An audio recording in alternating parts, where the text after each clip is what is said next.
How's it going, guys?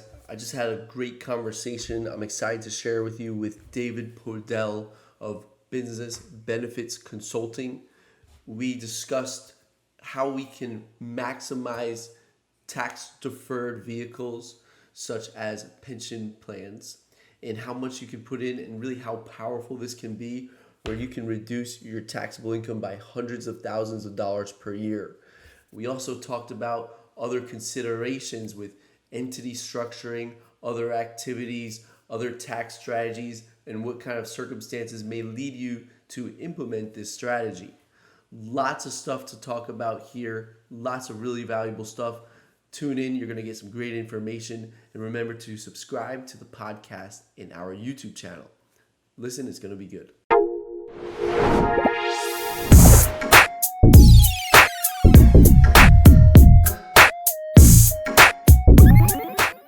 All right, you guys, welcome. I'm really excited to have our guests today.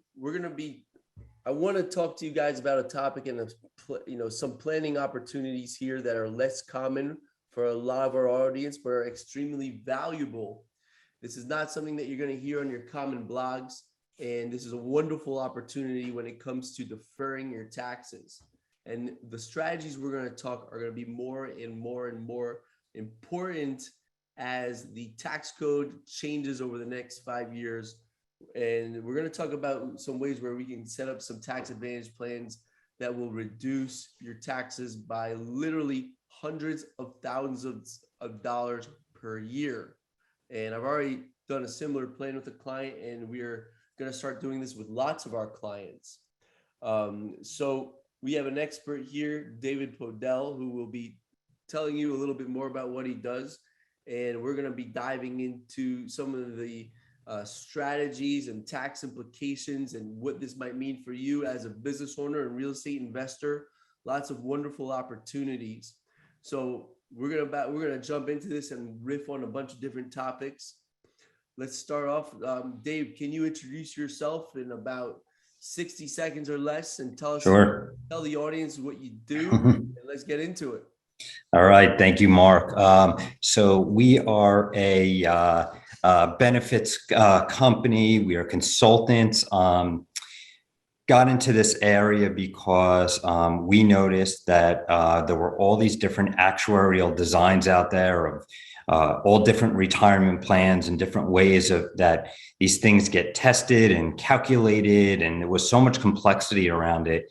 And we always worked with business owners and said, well, how are we supposed to figure this out, or who can figure out what works and how it works for somebody versus the next design, and what's the best way of creating these plans? There's so many different combinations. There was a big need for this. So we set out to learn this, to specialize and niche specifically in this. Finding the largest deductible benefit plans for business owners. Mark, you specialize in real estate investors, and we have tons of clients that are real estate investors that are taking advantage of these tax deductible strategies. They're, like you said, large deductions, great benefits. They are out of the box. They're not traditional. They do have complexities to them, but they can be a silver bullet in planning. And it's something that lots of CPAs are taking a look at and saying, this is something that we need to talk to our clients about. Absolutely. Can you give us some examples of maybe some of the results and the strategies that you've helped some of your clients implement? Sure. And just to talk to your audience, for example, right now you have a lot of real estate agents who are doing extremely well with the markets. They're 1099, they have income coming in, they're putting money in some of these traditional plans, regular retirement plans, which are great. We all know the common plans that are out there, and they're looking for much bigger deductions because sometimes those limits that are there are not big enough for them, even with their additional deductions. So real estate brokers, somebody who's doing the flips have become more and more popular over the years. Now they're getting a little bit harder because of the market. very popular right now. Those investors who are buying the short-term rentals, the Airbnbs, and really looking for places to get much bigger deductions because of the income and the amount of money that they're making from these things.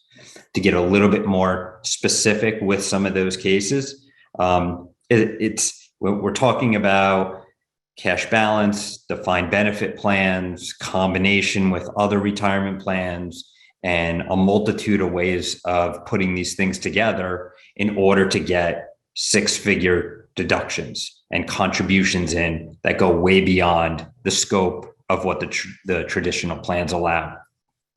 So can you give some examples of maybe how much potentially these people can deduct in what you've seen?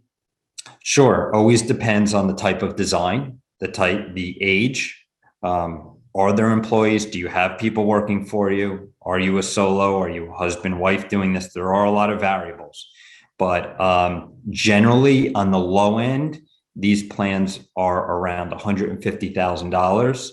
On the high end, depending on age, you're upwards of $500,000. So, and if there's partners and there's other people involved, and you really can get it even higher than that, but it just depends on age. It also obviously depends on how much is being brought in. So my rule of thumb that I'll use when it comes to benefits is stick with the traditional items that are out there that financial advisors have, and that anyone, is setting up on their own, which might be 401ks, SEP, Simple, all those types of things. But when you're looking to defer and put away a lot more in contribution, or there's a lot more in profit that you'd like to take out of your company or put away for yourself on a pre-tax basis, that's where we come in.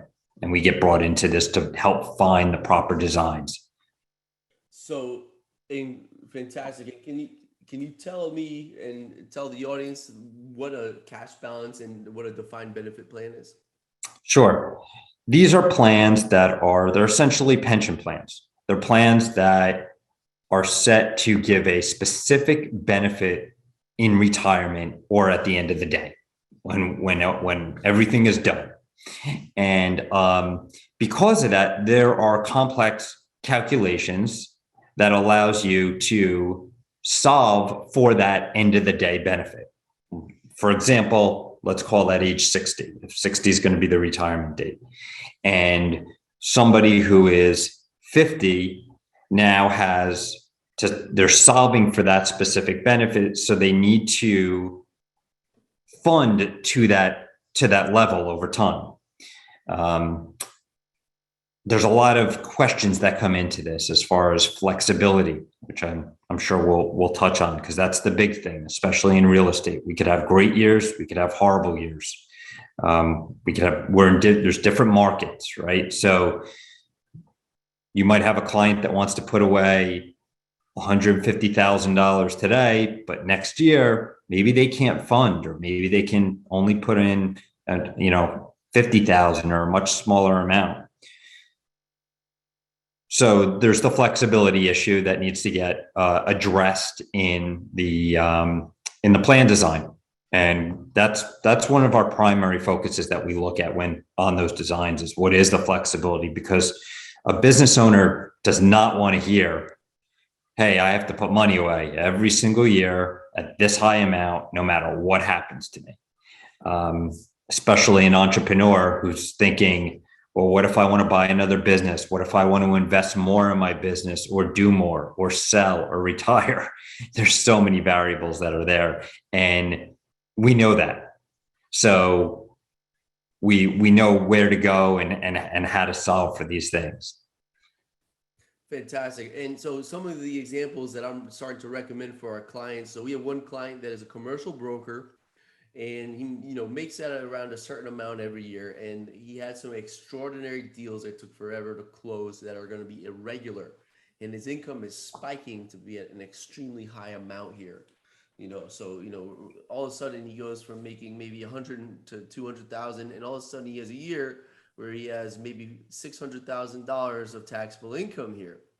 And because the real estate market is so high, he doesn't want to buy any real estate. So he's looking for a way, and we already know with real estate, we can accelerate depreciation with the cost segregation and that whole story, which I'm sure you guys have heard me tell a million times. If you haven't, just listen to any of my old webinars. But we're looking for a place to park the cash that'll reduce his taxes and create some long-term savings. And so when we see a spike in the income like this, one of the things that we could do potentially is we could park this cash in something like one of the plans that you're discussing. And now we're reducing his taxes by a significant amount here. We're putting it into something that is going to build wealth. And we now are controlling the timing of the recognition of this taxable income. So let's say he has another year where maybe the deals stall a little bit. Maybe he has a lower income year. Maybe that's the type of year where we decide to recognize this income, shift the recognition of it into a lower tax rate year. And we can do that by rolling it into a Roth IRA. And then it grows tax-free inside of the Roth. Lots of other planning opportunities and instances where this is going to work, but you were talking about real estate brokers, and that's just one of the things that we're talking about with our clients as a situation here where we can take control of when we're going to recognize the taxation of these events that can be really, really powerful for reducing your taxes and building wealth. Mark, you're spot on with that client, and we've seen a lot of those. These plans have to stay open and have to get funded for really 3 to 5 years. It's not something that you want to put money in and not do it again. There is that. Okay. So we have to recognize the fact that we're not opening a plan to then close. As far as the flexibility in the plan, we have seen many designs and worked with actuaries where they are sometimes front loading a lot of the benefit in certain years and then bringing it down in lower years. So there's amendments that can be done. There are different ways to add that flexibility in so your client that had this great year can take advantage of that, and knowing next year, hey, I might just go back to a regular normal market, and he's going to have a specific range, and he can now put in on the low end of that range and continue his benefit that way. So, and then if he has another great year, well, we're going back to the actuary and we're looking at the plans and saying, okay, what can we do? We're also constantly, and that's where we come in as consultants on this, and we don't set these up and help the advisor, the CPA, and everybody else and then disappear. We are an ongoing relationship here to help with what are things looking like each year and each quarter in funding, what has to be changed, who's doing what, and how the plan working properly. So there is more involved, obviously, than the traditional easy throw money in a plan and take your deduction. But that's also because there's a much bigger benefit at the end of the day. You can really trigger a lot, and you can speak to this, but you can trigger a ton of tax benefits when you take an income that might be, in your case right there, 600,000, and now turn it into 300,000 of taxable because you deferred 300 into a plan. Yeah, and another cool thing here is you can contribute to the plan for the prior year after the year has closed, and correct me if I'm wrong, but we can wait until the extended filing date to make this decision. So we have until, if it's a Schedule C activity, we would have until October 15th of the following year to decide that we want to put this cash into the prior years, to defer the prior year's income and how much is going to go in there, which is wonderful because, as far as how much he wants to put into there or set aside for maybe a real estate deal. Let's say he doesn't find a real estate deal. And, for this client, if we wind up doing this, he's going to wait a little bit and see how the following year pans out. And that's one of the reasons why we may be extending we're extending his return and waiting things out so we can have a little bit more foresight on what is 20, this is our conversation is in the year 22. So we're waiting to see how 2022 pans out a little bit more. So you have a lot of opportunities to have a greater insight on the impact of this, and when you want to, what years you want the deferrals to apply to, and how much, which is lots of flexibility here. Yeah, we used to have the deadline of the end of the year, and it was always a rush of time. Let's get documents in place and let's get these things set up, and then worry about funding after. Now, because they had changed this deadline, you can set up a plan right now and get a deduction for 2021.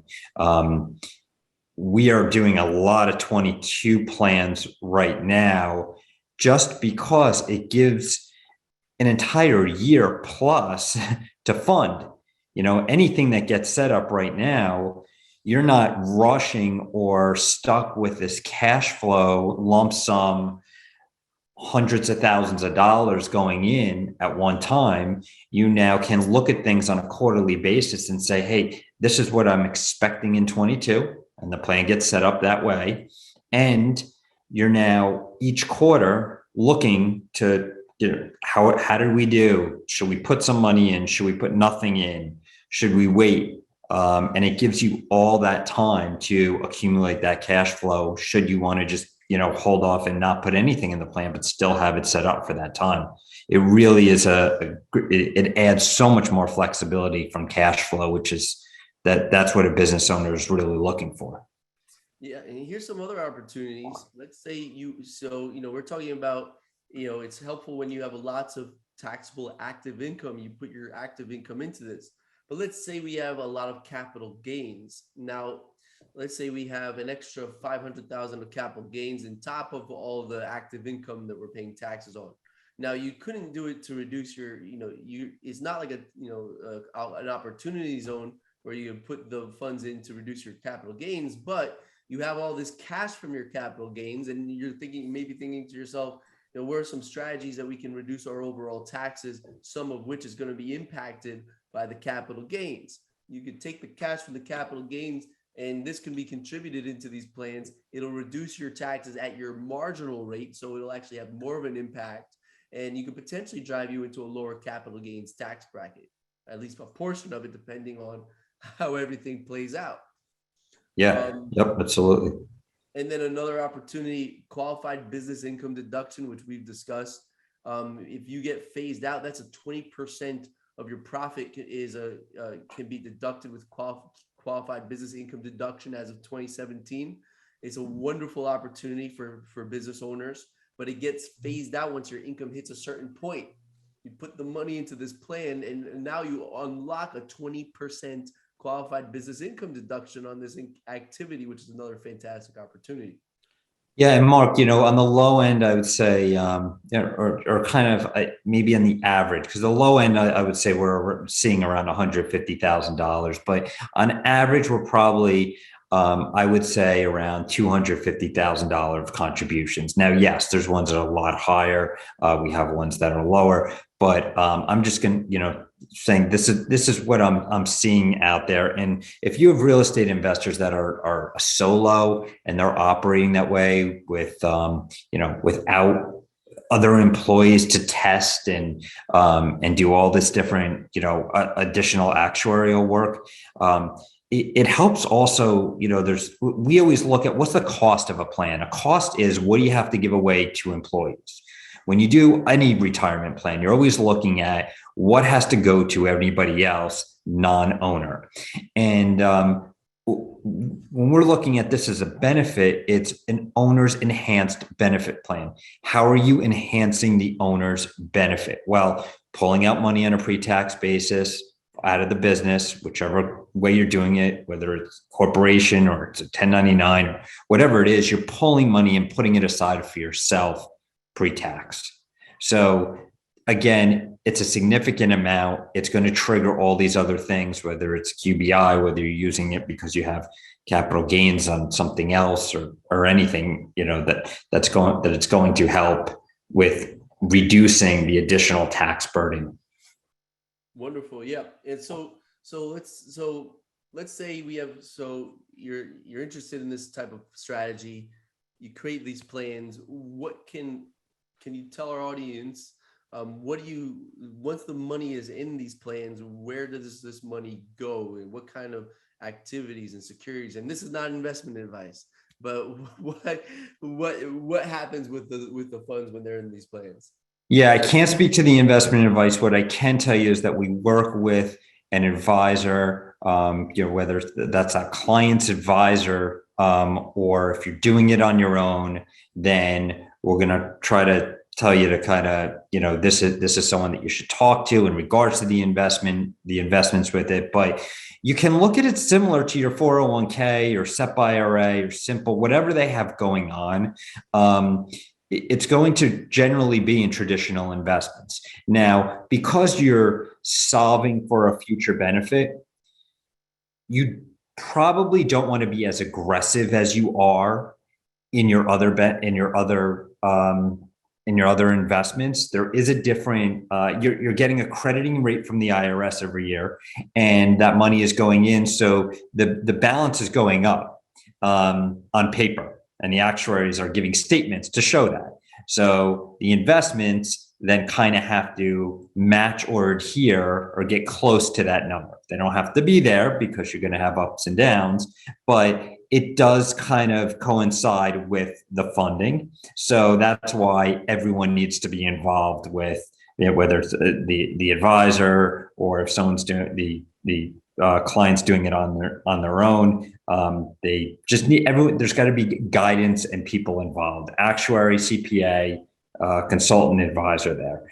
And we have had clients that said, "Hey, I want to put money. I want to use this for real estate. We want to put real estate inside of this pension plan."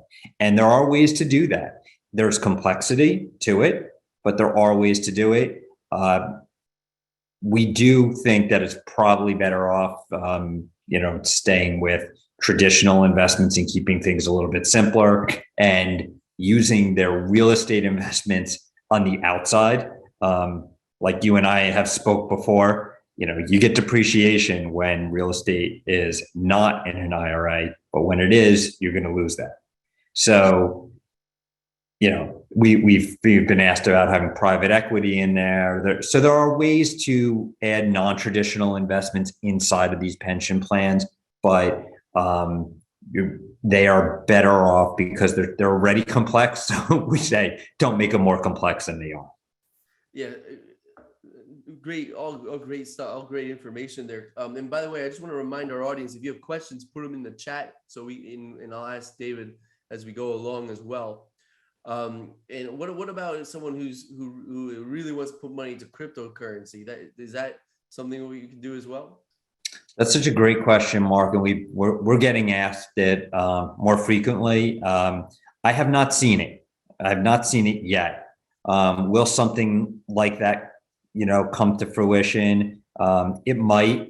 I think what they're probably going to have to find is, one of these custodians that deals with that, and see and talk to I would say, get to the custodian and say, will you go and allow this to be inside of a defined benefit or pension plan? Somebody had put in the chat, Madison Trust. Yes, we're familiar with Madison Trust as a custodian who deals with real estate and some other alternative assets. So they might be willing to do that. And if they are, that's for them to do. Also having someone, a good CPA that knows how to deal with the taxes on that, because now it is going to be in a qualified plan. Awesome. And so when we're talking about putting real estate also into retirement accounts, one of the greatest benefits of investing in real estate here is that even when we have cash flow positive rentals, we get them to operate at a loss with our tax strategies, in particular with cost segregation. And when we have a loss, the beauty of that is those losses are going to flow through to our under certain circumstances can offset our other sources of income and create refunds. But if it's in a retirement account, those losses stay in the retirement account, and it's the retirement account's losses. It's not your losses. So there's no benefit to having a cost egg, and to have these losses, these paper losses in your retirement account is not going to offset it's not going to create any tax savings on your 1040. Some other things just that, we're discussing here is, we talked about how these pension plans and these tax deferral plans are going to reduce your taxes and apply to active income, and real estate investing is passive income here. So someone might say, well, this is not relevant to me, and besides, I just want to put my money into real estate and do the cost egg. What's the point? Well, here's some reasons why you might want to consider this. Is because bonus depreciation is going to be phasing out. Right now it's 100%. It's going to be 80 and then 60 and then 40 and 20% starting in 2023, that phase out. So it's going to get harder and harder to get your rentals to operate at a loss.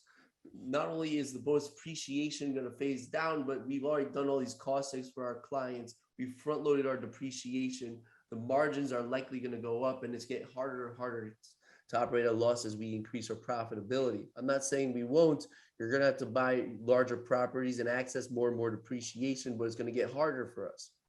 So if we have potential tax liabilities from our investing activity and we have cash and we're looking for a place to park it, a strategy here is going to be to create active income. That may sound counterintuitive to some of you guys, but what we can do is we create an S corporation that we hire to manage our rentals, and the S corporation pays us an income, a W-2 income, and now we have active income that we can throw into these tax deferred accounts.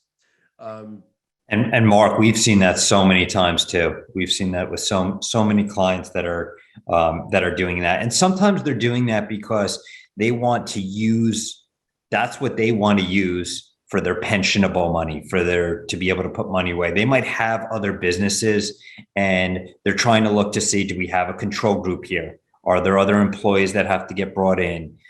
So they're looking for different ways and different things. And sometimes that is the case. We spend a lot of time determining and working through things. And sometimes we'll work with ERISA attorneys to really figure out and get a determination. Is there a control group? Is there a connection? Do employees have to be covered?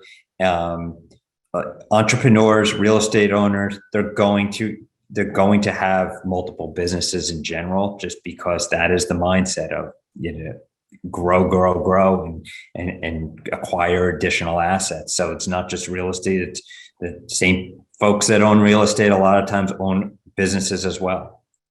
Awesome. Now and exactly. And for some of our clients that are, who aren't interested at all in real estate, it's a fantastic thing to consider. A great question from our audience here. What is the limit on lifetime contributions, or how do you determine Nick, that? Yeah, and I see that in there, and I believe in 2022 it's approximately 3.2 million or around that number. So there is a max number. It's there, and I can get the exact amount, but it's over 3 million. Wonderful. So, and earlier I was talking about an S corp management company is one strategy. We can also do it with C-Corps. C-Corps are a little challenging though, because we have to worry about double taxation on dividends when we take the money out. It can work, but it may be a little more challenging. Something that I'm discussing with our clients. Have you seen people create C-Corp management companies, or S-Corps are more common? What have you seen? Yeah, and Mark, we always try to take, we always try to let the CPA lead in that way. We'll explain what needs to happen and what kind of income that we need to create. We'll go back and forth to different actuaries to determine, is this income that's credible? Can we use this? If not, what can be done? But we've seen this with whether it's a C, whether it's an S, 1099, whatever it is, we are seeing, we're taking a look at it, and we're seeing these plans being created that way. And we have not really come into, any kind of situation where it's like, you can't do this because you're set up that way. It's more along the lines where the plan doesn't work because somebody might not have enough net income. So for example, if they are taking let's just use an S Corp, for example, and they have a very low W-2 and they want to put in a big contribution, most of the time you're going to hear from an actuarial standpoint, you have to increase that W-2 up. And a lot of times people don't want to do that because they don't want to pay the additional tax on there. But if you look at the other side of it and the massive deduction that you're getting and the savings that's there, it really, it cancels it out. So, Yep. And so here's another planning opportunity and consideration is that when you're creating the active income, one of the downsides is you have that self-employment tax or payroll tax, which is your Social Security and Medicare. There are other taxes associated with payroll, with the unemployment insurance, but the big ones are the self-employment and are the Social Security and the Medicare, which is 15.3% on your first. I think it's as of 20. It's changing a little bit every year. I think it's around $145,000 for 2022. I could be a little bit off on that amount, but so what we want to consider here is how much are you already paying into your Social Security, which is the biggest one. Because once you get past that phase out on the Social Security, you're only paying 3.8% on your Medicare tax. So we want to look at those phase out thresholds when we consider the tax implications and the overall cost benefit here. Usually it makes sense to take the hit and increase the payroll taxes to implement these plans. Yeah, absolutely. Absolutely. Yeah, that's what we see. Yeah, that's what we see all the time is if you're increasing on one end, but where you're removing on the other side, it's just, we've seen accounting professionals model this stuff out for their clients. They'll take our numbers that we came up with and the look to see what that deduction is based on what they're doing. And then they'll come back to us and their client with a model that shows, look what you're saving on this end. And it's always such a big benefit that it doesn't even move the needle with anything in regards to the increase in the payroll taxes. Great. So we got another question for the audience here. Are these plans usually rolled into an annuity or something similar to provide that defined benefit, or is it just a systematic withdrawal from an account? So here's what we're seeing. We have not seen, I've never seen, it could be, but I've never seen these plans rolled into some type of an annuity. They're basically built that way to be annuitized. For bigger companies, that's always what a pension was for, pay out a pension in increments. Small business, we're always seeing the plan closes at some point, money goes to an IRA, just like a 401k or anything else. And then you're doing whatever you want to do with it as an IRA, and balls in your court. Obviously subject to RMDs, but you want to do any of your other strategies or anything from the, financial advisory level, you're able to do all that stuff. So it's an option. We don't see it at all. Great. Great answer there. I wanted us to talk a little bit about some planning, and some of this is going to be on the CPA's end as well, and requires looking at multiple factors here. But the planning on as we're talking about the distributions of these funds and when they are eventually taxed. And so here's something I want you guys in New York City and California to listen up here when we think about the timing here. When you put these in, you are deferring your taxes at the state level as well. And let's say you move to Florida where there's no taxes. When you take the money out and you do your taxes and you are now a Florida resident, you are not going to pay state taxes on this deferred income. So it's a wonderful strategy thinking long-term in our retirement plans. If we're going to move to a retirement community, perhaps in Florida or somewhere with no taxes. And now we have the opportunity to completely eliminate the state taxes of when we first created this taxable income.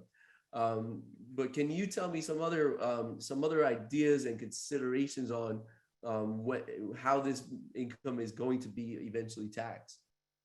Yeah, Mark, we've seen all different options, just like you do, just and different strategies, just like, or anyone is doing with a 401 or any kind of other retirement plan that they might be doing, whether that's like you spoke about before, Roth conversions, or we've even had actually situations with clients that were older and they were at RMD age or beyond.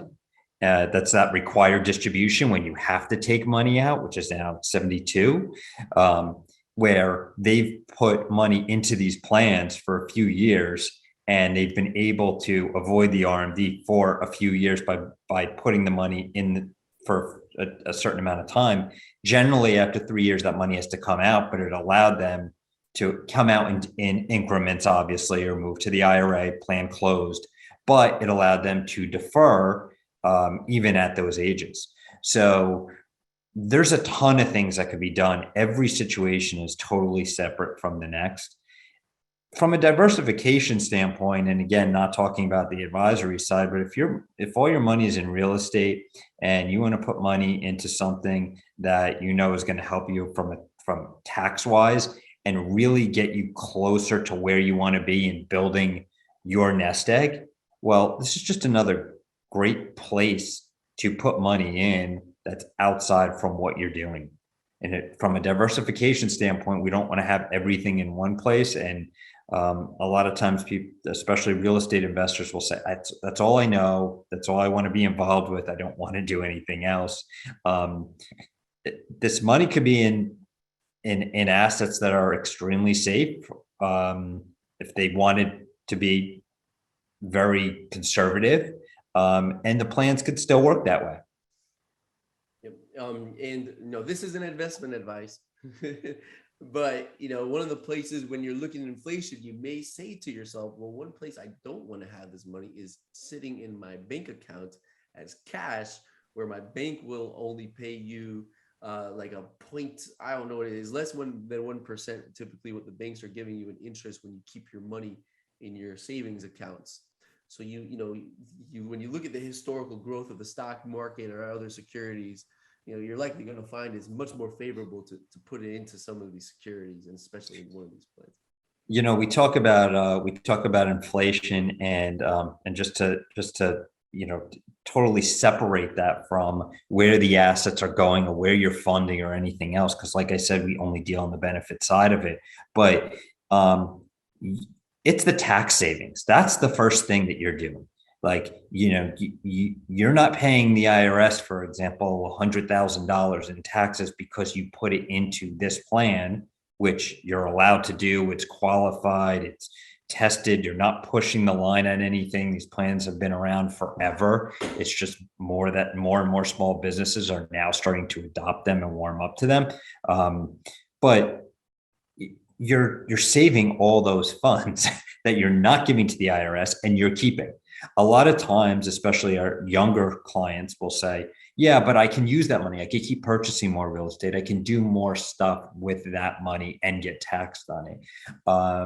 There's not too much of an argument around that, except for it makes sense to do both. Use some of the advantages the IRS offers, such as defined benefit type plans and structures, to do this, just like they are using some of the benefits that you're implementing with them through depreciation and management structures and all that other stuff, to take advantage of it while still building your investments, your real estate investments that you plan on doing, or anything else. Yeah. And one strategy that we haven't discussed is you could potentially have the ability to, once you've maxed out on these plans, you can hire your spouse in your business. And once you've maxed out what you can contribute, and then you can create additional contributions for your spouse, which is one of the things I've seen people do. And then when we think about, let's say you're saying to yourself, well, I want to have, I want to invest in my own endeavors. I want to have the cash. I don't want to wait until I'm 59 and a half. Well, if we do a Roth IRA rollover, right, with some of these plans, and you have money in your Roth IRA for 5 years, you can take the principal out without paying taxes on the principal. So that may be obviously that may not be the easiest way to access your cash, but it may be one potential opportunity and consideration to for your distributions and how you take the funds out. Yeah, Mark, I'll tell you, everyone always wants to know about access, right? Everyone wants liquidity, even on funds that they might or might not ever touch. But when you put money in any of these plans, the reason that you're getting these benefits, it's essentially because they're meant for retirement. They are meant for the future. So they're never going to make it easy. The IRS is never going to make it easy to take that money or touch money that goes in these plans. So you do want to go into this with funds that you plan on kind of locking up, which nobody likes that word, or putting away, but that's what it is. It's for the future. It's for the deferral. And the benefit that you're getting today on that is a very large tax benefit. And if you have a company or you're doing anything that is self-employed, that's going very well, and there's profits that are there, then this is one of those levers that gets pulled. Yeah, and this is also a really great strategy for if you're putting a lot of your money into real estate, and let's say you don't have real estate professional tax status, and you have a lot of multifamily long-term rentals, let's say, and we have an accumulation, let's say, of all these maybe suspended passive losses that'll offset your future taxable income in your real estate when you retire. So you're building this nest egg of this whole real estate portfolio to retire on. We defer all our taxes, and we know that, as when you get older and perhaps you retire to live off your real estate, and we have these, potentially we have the depreciation and we have our suspended losses where, we know that source of your income potentially could be untaxed or taxed at a very low rate. When we think about the timing of the taxation on your deferred tax, your deferred vehicles, it could potentially, here's another opportunity where potentially when it is eventually taxed, that income is going to be taxed at overall a lower marginal rate. What about succession planning? Have you seen this as a strategy for succession retirement and for people's children? Do you see people this being a consideration for setting up these massive plans in thinking that this is going to be something that is inherited to their children? I think when any of the plans that we've really have gotten involved with has been done for the upfront deductions for today, right? The advisor, if there's a really good advisor, which we've dealt with many of them, they're looking at things long term, and they're setting up other pieces around it.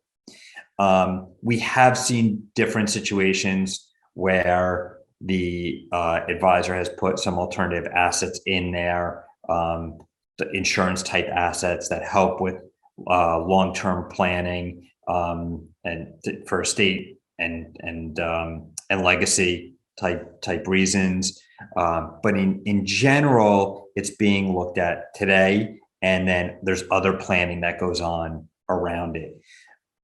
We've seen businesses that have sold. We've seen businesses that have closed, buyouts, mergers, retirement, you name it. So the plans can be closed.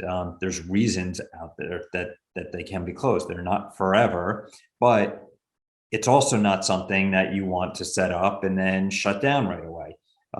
There is, you do want to come up with funding and on an annual basis, really look to see, what does cash flow look like? Does it match? Does a plan need to be adjusted, amended, changed? During COVID, there were some plans that we had that were frozen, which is not a bad thing. People think, oh, it's bad to freeze a pension plan, but because there's an accrual every year, because it accrues, it often makes sense if it's not going to get funded to be frozen, and then it gives you time to catch up to whatever that funding might be over time. And right away, after things got better in the economy, we saw all those plans become unfrozen and back to normal, and no negative impact. We have not seen that. Thanks for clarifying. What about so for people who are interested in considering this as one of their tax strategies, what would you say is the first step? So I think they can contact you, and I know you're going to give out our information as well. And if they contact you and pass it on to us, and we get involved in any way, really, the first step is it's a 10-minute conversation. We want to know what's going on. What does the tax situation look like? Are there employees? Where's the income coming from? I'm not saying that we need a tax return right away, but we do have to get an idea of what's going on with with where the income's coming from. What does it look like? What does cash flow look like? Flexibility, like I said, is the most important part of the design. And we want to figure out, how does that match? How does that match what someone's looking to do? And what else are they doing, right? They're probably doing a retirement plan in some sense, unless they just had their first great year and now's where they want to put money away. But they're generally, most of the folks that we're seeing they have something in place. So now we have to put all that into account. And sometimes people are under the impression that they need to change their 401k or profit sharing, or move things around or disrupt things. We always look to see what can stay the same, and how do we make the smallest changes that have to be made on those items if they do. So I've yet to see a situation that's the same as the next. So it's really 10-minute conversation, want to know what's going on. Next step is to dig a little deeper on some of the information that we need. Okay, so Luna is here and she has a question. Luna wants to know, what are some maybe potential mistakes that you see people making in the planning for this? That's such a great question. Good. Going into this and thinking you could just take this huge deduction and then you're done and it's over. Going into this and thinking that it's just simple, like a 401k, and you have all the flexibility in the world and you can just do anything you want. Great example, a 401k, people want to make, that's a benefit where you want to make as much money as possible. Especially if you're younger, they want to grow the money, long-term, invest, make as much money as possible. Defined benefit and cash balance plans are different. They are built for steady growth to fund to a longer term benefit, whether that takes 3 years to fund to that benefit, or 5 years, or whether it takes 20 years to do it. Calculations and different parties have to be involved to make sure these things are running properly, working the right way. And it's just, we're upfront with letting people know, here's how this works. And the other side of this too, Mark, is some people some clients will get way too involved in the analytics and details, and it causes them to just kind of shut down and not do anything and just pay taxes. So like anything else, it's taking a look at it for what it is, having the right people involved, and then continuous management. Okay, great answer. Really great stuff to keep in mind. So I think that those are all the questions that I had. Is there anything else that perhaps you would like to discuss on this matter before? What I really want you to do is to give everybody your contact information. We have a lot of CPAs that listen to the podcasts and the recordings. So I'm going to let you take it away. And also, if you have a call to action and any ask that you have of the audience, I want to give you a chance to give that to everyone right now. Yeah, Mark, I think the biggest takeaway is this is a niche area. It's a specialized area. It is not a traditional type plan, but it is becoming more and more widely used. It's definitely one of the fastest growing segments in retirement plans. There's not enough people like us that actually only do this. So it being a great benefit, there's complexities to it, and there's different parties that have to be involved. I know you had Yona Weiss on and with doing the depreciation podcast, which was great. And I'm listening to it. I'm thinking about some of the similarities because they only do one thing, right? They only specialize in one thing. And it's because there is some complexities to that. We're in the same situation where our area totally different from what he does, nothing to do with it, but it's something where you got to have those experts lined up, good CPA, good advisor, good consultant, good TPAs all involved. What we found out years ago, for anyone that knows about these plans or has looked into them before, is all these different administrators and actuaries, they do things very differently. And there's very different designs from the next. So sometimes you can look at these things, these plans, and look at a cash balance or one way of doing the combination plan with profit sharing 401, and it works well. And another time, it just another situation, another design, it just doesn't look good. So you have to have someone that's doing the due diligence on it. Yeah, and tax planning is not one answer. We're looking at so many different things. And another thing we didn't talk about, we'll probably get someone eventually, is with life insurance is another retirement planning that we'll consider. And there are so much complexities, and the scope is it is infinite when you're talking about taxes and planning and all these things. So yeah, that's and so there's we have some this is going to be an ongoing conversation with our experts such as yourself, because we always need to learn more and leverage experts such as yourself. And so can you want to give your contact information and how people can get a hold of you as well? Sure. It's David at bbconsultantsllc.com.